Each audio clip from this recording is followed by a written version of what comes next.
Hello dear students, welcome back to organised knowledge channel. और आज की जो वीडियो है उसमें हम डिस्कस करेंगे worksheet number 56 for class 9th। विषय सामाजिक अध्ययन है और ये वर्कशीट आपके लिए 31 दिसंबर 2021 के लिए शेड्यूल की गई है।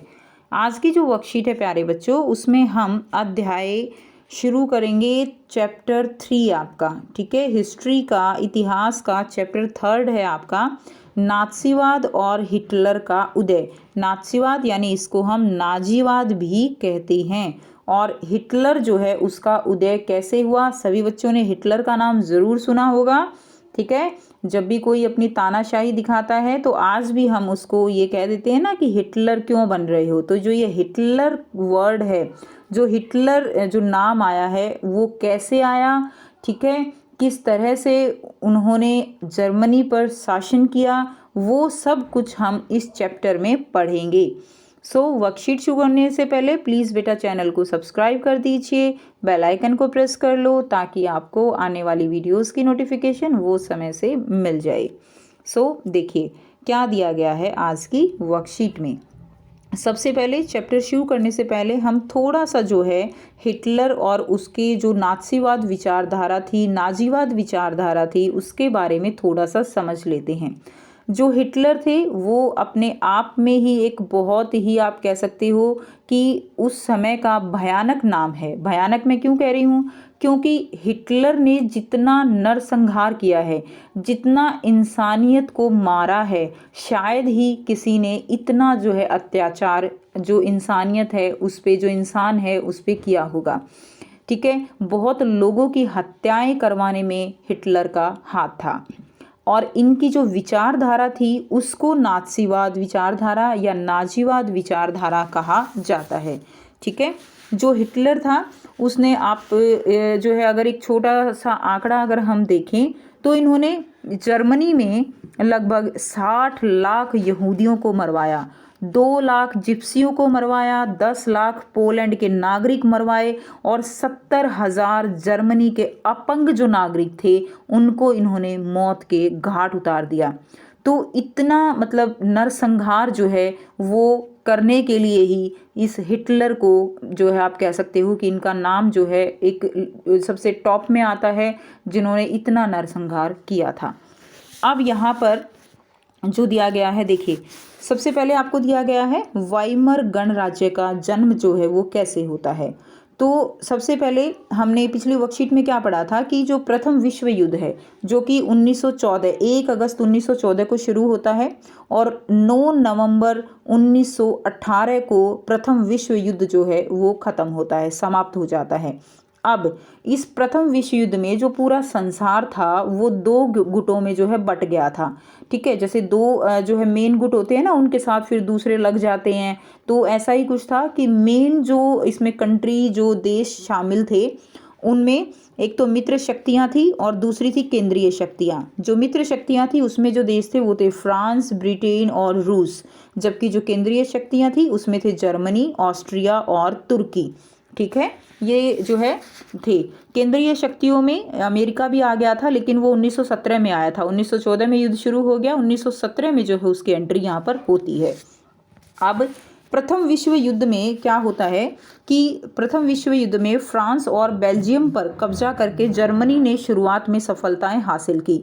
तो जर्मनी जो है उस टाइम आप कह सकते हो कि बहुत ही पावर में था, क्लियर। और जर्मनी जो है उसने शुरुआत में बहुत सारी सफलताएं जो है वो मिली उसको, लेकिन 1917 में जब अमेरिका ये कहाँ शामिल हो जाता है, ये मित्र शक्तियों में शामिल हो जाता है।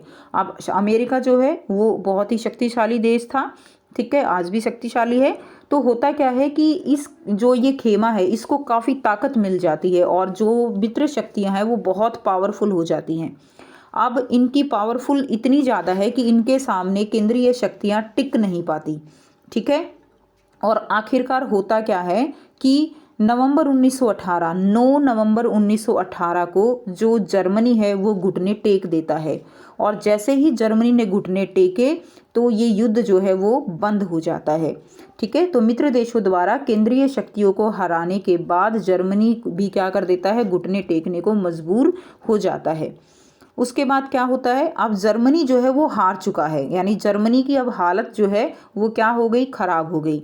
अब ये जो देश हैं, ये जो मित्र शक्तियां हैं, मुख्य देश हैं, ये देश जो है मेन किसको जिम्मेवार ठहराते हैं युद्ध के लिए, वो युद्ध के लिए जर्मनी को जिम्मेवार ठहराते हैं कि जर्मनी की वजह से इतना नरसंहार हुआ, इतने लोग मारे गए, इतना हमारा नुकसान हुआ।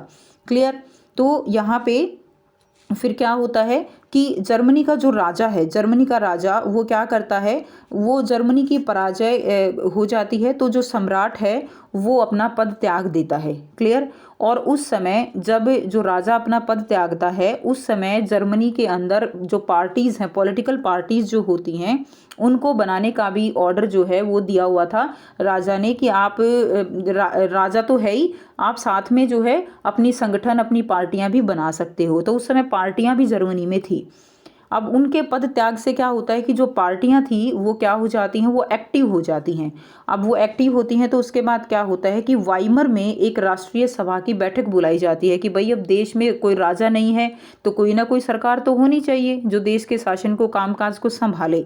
इसी चक्कर में वाइमर में एक राष्ट्रीय सभा की बैठक बुलाई जाती है और संघीय आधार पर एक लोकतांत्रिक संविधान को पारित किया जाता है। इस नई व्यवस्था में जर्मन संसद जो है, ठीक है, राइक्सटांग, ये जो है जर्मन संसद का ही नाम है, क्या बोलेंगे, राइक्सटांग। इसके लिए जनप्रतिनिधियों का चुनाव जो है वो किया जाता है। अब जो ये प्रतिनिधि है संसद में, इनका चुनाव करने के लिए औरतों सहित, यानी औरतों को भी मतदान का अधिकार दिया जाता है, सभी वयस्क नागरिकों को समान और सार्वभौमिक मताधिकार प्रदान किया गया। यानी एक तरह से बहुत अच्छा गणराज्य हो जाता है कि सबको वोट का अधिकार दिया गया। लेकिन यह जो गणराज्य था जर्मनी के बहुत सारे लोगों को अच्छा नहीं लगता है। उसके बहुत सारे कारण होते हैं। होता क्या है कि जर्मनी, हमने अभी क्या पढ़ा कि जो अमेरिका है और जो सारे जो मित्र राष्ट्र थे, वो जो है, जो देखिए ये वाले राष्ट्र जो मित्र राष्ट्र थे, फ्रांस, ब्रिटेन और रूस और साथ में अमेरिका, तो ये देश थे, ये क्या कहते हैं कि भाई तुम्हारे कारण जर्मनी, तुम्हारे कारण हमारा इतना नुकसान हो गया, अब उसकी भरपाई तो तुम्हें करनी पड़ेगी। वो एक परफॉर्मा तैयार करते हैं और एक जो है उसमें कुछ पॉइंट्स लिखते हैं। वो जो पॉइंट्स थे उसको बोला जाता है वर्साय की संधि। क्लियर है, क्या बोला जाता है, वर्साय की संधि। और जर्मनी का जो यहाँ पे गणराज्य है, ठीक है, जर्मनी का को इनको बोला जाता है उस संधि पर हस्ताक्षर करने के लिए जून 1919 में वर्साय की संधि में विजयी देशों ने जर्मनी पर बहुत कठोर जो है वो शर्तें क्या थी, थोप दी थी। क्लियर। तो इसमें तो जो ये वाइमर गणराज्य था, इसने इस वर्साय की संधि में क्या किया, इस वर्साय की संधि जो है उसमें हस्ताक्षर कर देता है। ठीक है। अब ये जो वर्साय की संधि थी, ये जर्मनी का एक तरह से आप कह सकते हो कि आत्मदाह करने वाली संधि थी जब उसने इसके ऊपर हस्ताक्षर किया। यानी एक तरह से वर्साय की संधि पर जर्मनी ने हस्ताक्षर करके यहाँ सुसाइड कर लिया। ठीक है। उसकी हालत इतनी खराब हो जाती है। कैसे खराब होती है देखिए, उस जो संधि थी उसके अंदर क्या था कि जर्मनी को अपने सारे जो उपनिवेश थे, ठीक है, जो भी उसने जीते हुए थे, वो सारे कम से कम 10% आबादी, यानी देखो जो भी उपनिवेश उसने जीते वो, और उसके अंदर जो लोग रहते थे वो सारे के सारे जो है उनको वापस करने पड़े।